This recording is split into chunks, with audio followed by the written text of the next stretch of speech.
Now, leading our bulletin this hour, businesses continue to take a knock as the country's energy crisis persists. Power cuts are causing instability and sometimes even halt production.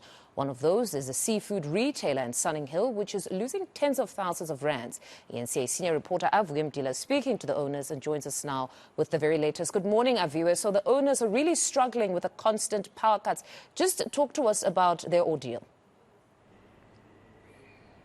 Morning, Fundo. Durban Seafood in Sunning Hill sells, of course, that seafood. And it says, of late, the food hasn't been that yummy. That's because of the rolling blackouts. And, of course, food often enough had to go off. In fact, they had to move to this current location at Chile Lane, the shopping center here. As we do understand, it has those generators. But, of course, that comes at the cost. But let me just get word now from the owner here, Shirag Mohan, and get to understand how crippling load shedding has been to the business. Thank you for joining us at eNCA. I understand you had to move, but maybe detail the costs that you had to incur when you were at the shop down the road here.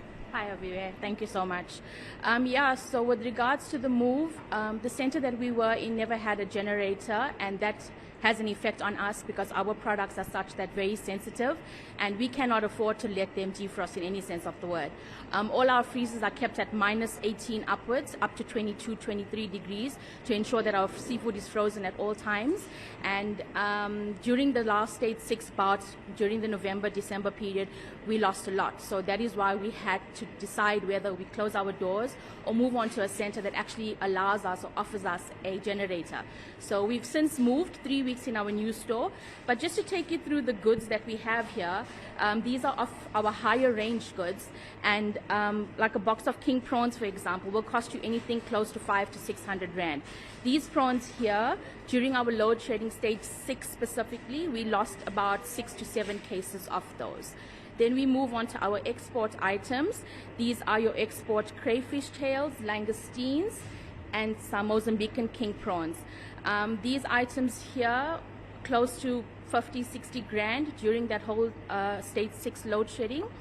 And across the board during the November to the January period, we must have lost about 400,000 to 500,000 worth of goods, of which only about 20% of it was recovered through insurance.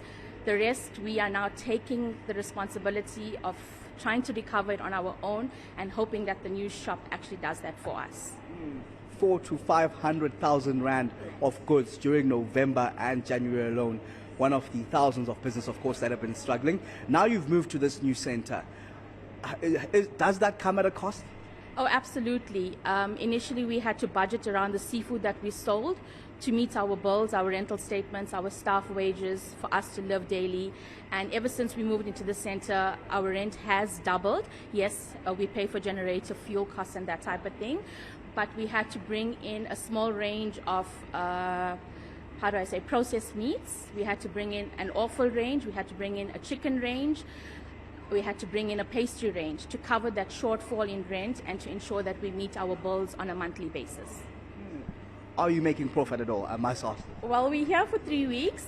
It looks promising, but like I said, with the increased costs of everything, our rental getting higher, we haven't paid our first rental statement as yet, so we're yet to see what happens over the next 6 to 8 months.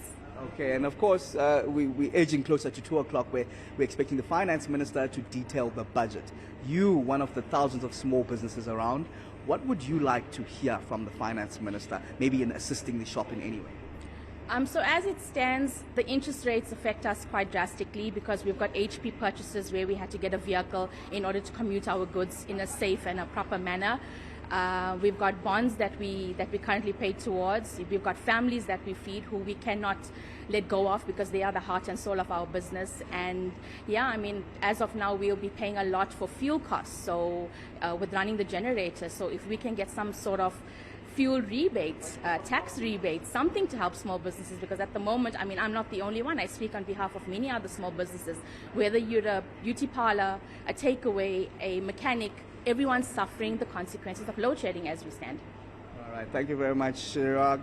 Mohan there, one of course thousands of businesses that have had it tough during the load shedding space. Just between November and January, she lost around 400 to 500,000 rand as she had to throw away some of these goods because of those heightened stages of load shedding.